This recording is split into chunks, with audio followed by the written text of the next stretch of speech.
Hey dear friends, welcome back to our YouTube channel learners square.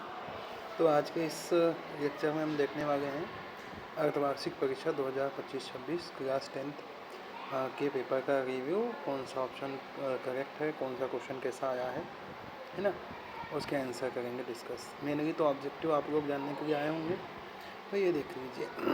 तो क्या है कि पहला ऑब्जेक्टिव जैसे ये दिया है अद्वितीय हल का, है ना। देखो पेपर मैंने दोनों में ही रख लिया है, हिंदी इंग्लिश दोनों का ही, तो आप क्वेश्चन यहाँ पे देख सकते हैं, हिंदी में भी इंग्लिश में भी। क्या होगा, यूनिक सोल्यूशन बोल रहा है या फिर अद्वितीय हल, ये हमें पता है A1/A2 is not equals to B1/B2। Option A ही यहाँ पे सही हो जाएगा। दूसरा, क्वाड्रेटिक इक्वेशन के डिस्क्रिमिनेंट का फॉर्मूला, तो डिस्क्रिमिनेंट क्या होता है, B² - 4AC, तो ऑप्शन डी जो है यहाँ पे सही हो जाएगा। सारवंतन निकालना है तो देखो एपी का 10 में से 6 को -4, 10 में से 4 को -4 क्या आएगा 6। ऑप्शन सी जो है यहाँ पे करेक्ट हो जाएगा। मूल बिंदु से दूरी इंपॉर्टेंट क्वेश्चन है, बोर्ड में भी पूछा जाता है ना। पोल से जो दूरी ओरिजिन से, तो क्या आएगा √में x² + y²। द्विघात का बहुपद देखो यहाँ पे एक घात है, नहीं है, ये भी एक घात है, नहीं है, ये घात 3 हो जाएगी, तो यानी कि ऑप्शन ए ही इसका क्या होगा, करेक्ट ऑप्शन होगा। अगर एक परमेय में एक अपरमेय जोड़ोगे तो अपरमेय ही आएगा, ठीक है। तो ये भी छठा क्वेश्चन भी हो गया आपका। इसमें आ जाओ, पूछ रहा है क्या उन्नयन कोण किसी पेड़ की छाया और ऊंचाई दोनों बराबर है तो कोण कितना होगा 45 डिग्री। कितना होगा 45, क्योंकि tan 45 क्या होता है 1, है ना। ये सेकंड क्वेश्चन इंग्लिश में ज़्यादा अच्छे से समझ में आता है। Two triangles having same shape but not necessary same size, है ना। सेम शेप तो सेम है बट साइज सेम नहीं है, तो ऐसी स्थिति में वो जो होते हैं ना, जिनका आकार समान होता है परंतु उसका आमाप समान नहीं होता, उसे समरूप बोलते हैं। क्या बोलते हैं, समरूप, यानी कि क्या बोलते हैं, सिमिलर ट्रायंगल बोलते हैं, ठीक है। एक द्विघात समीकरण के चर की अधिकतम घात कितनी हो सकती है, 2 हो सकती है। 2 से ज़्यादा हो गई तो ज़्यादा घात का बहुपद बन जाएगा वो। उन्नयन कोण अगर अपन देख रहे हैं, यानी एंगल ऑफ एलिवेशन, कोई वस्तु को देख रहे हैं, यहाँ से कोई वस्तु को देख रहे हैं, ये आपकी क्षैतिज रेखा हुई, तो कोई वस्तु ऊपर होगी तो ही उस कोण को उन्नयन कोण बोलेंगे, ठीक है। दो बिंदुओं पर प्रतिच्छेद कर दी गई, 2 पॉइंट पर इंटरसेक्ट कर रही है सर्कल को, तो ऐसे को क्या बोलते हैं, छेदक रेखा बोलते हैं या सीकेंट बोलते हैं। क्या बोलते हैं, सीकेंट बोलते हैं या फिर छेदक रेखा बोल सकते हैं। सभी समबाहु त्रिभुज यानी कि इक्विलेटरल ट्रायंगल क्या होते हैं, समरूप होते हैं, यानी कि इक्विवेलेंट, यानी कि सिमिलर होते हैं, ठीक है। नेक्स्ट आओ, सत्य असत्य। दो समरूप आकृतियाँ अनिवार्यतः सर्वांगसम होती है। समरूप है, जरूरी नहीं सर्वांगसम, क्योंकि आमाप बराबर नहीं होती थी, ये असत्य हो जाएगा। दो घात के बहुपद के अधिकतम 2 शून्य होते हैं, ये सत्य हो जाएगा। समरूप त्रिभुजों के क्षेत्रफल सदैव बराबर होता है। समरूप में आकार बराबर होता है, आमाप बराबर नहीं होता, यानी कि ये भी क्या हो जाएगा, गलत हो जाएगा। अंतःनेत्र रखने वाली, ये सत्य हो जाएगा। √3 गुनी छाया तो कोण कितना होगा 30 डिग्री, ये भी सही है, ठीक है। किसी बिंदु का भुज शून्य है, अब बताओ, ये अगर x और y एक्सिस अपन मान लेते हैं, तो इस पर कोई भी बिंदु आप मानोगे, अगर यहाँ पे कोई बिंदु x अक्ष पे मानते हो तो इस पर y का मान क्या होता है, 0 होता है। y अक्ष पे मानते हो तो x का मान 0 होता है। तो आप ये आइडिया लगा सकते हो कि भाई x अक्ष पे है कि y अक्ष पे है, x एक्सिस पे है कि y एक्सिस पे है ना।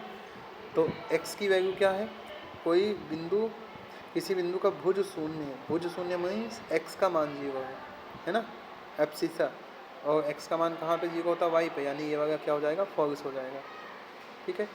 नेक्स्ट क्वेश्चन पे आते हैं। ये देखो मैच द कॉलम, देखो ये अक्सर ही क्वेश्चन पूछे जाते हैं, हिंदी इंग्लिश में क्या है, सेम ही है सब।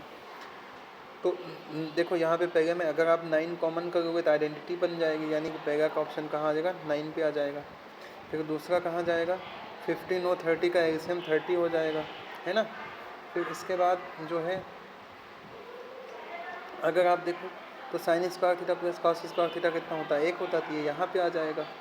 फिर उसके बाद नेक्स्ट देख सकते हैं अपन क्या आएगा, अगर अपन पूर्णांक के इसका शून्य यानी जीरोस की बात करें तो इसको 0 करोगे तो 2 और 3 आ जाएगा।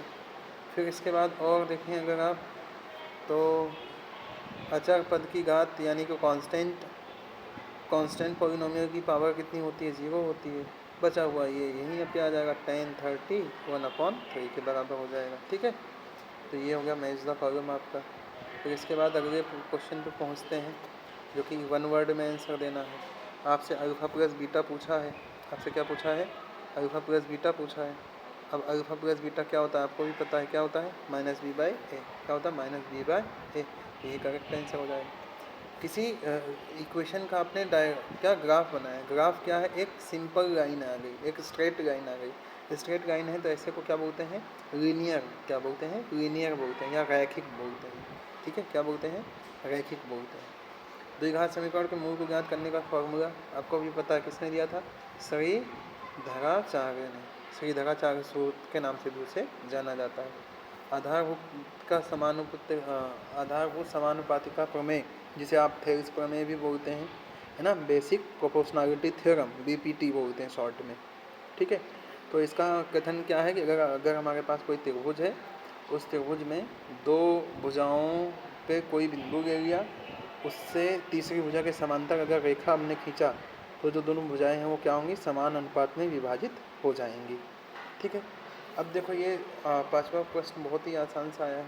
इसमें बोल रहा है कि वृत्त के दो छोरों का, मतलब ये वृत्त है, इधर इधर का जो है आपको निर्देशांक यानी कि दे दिया कि क्या वैल्यूज़ हैं, इनके कोऑर्डिनेट दे दिए। अब इसके सेंटर का कोऑर्डिनेट, सेंटर क्या होता है, बीचों बीच में आता है, मिड पॉइंट होता है ना, मिड पॉइंट होता है। इसका मतलब क्या हो जाएगा, इनको प्लस करके हमारा आंसर बन जाएगा 5 3 8, 8/2 कितना आएगा 4, 7 में से 3 गए 4, 4/2 यानी कि कितना बचेगा 2। ये हो जाएगा इसके केंद्र का निर्देशांक। दृष्टि रेखा आ गया, है ना, लाइन ऑफ साइट क्या होता है, आपकी आँख से और वस्तु के बीच की जो रेखा होती है उसे क्या बोला जाता है, दृष्टि रेखा बोला जाता है। तो ये आपके सारे ऑब्जेक्टिव क्वेश्चंस हो गए। ठीक है, मिलते हैं नेक्स्ट वीडियो में बाकी क्वेश्चंस के सॉल्यूशन के साथ। Bye bye.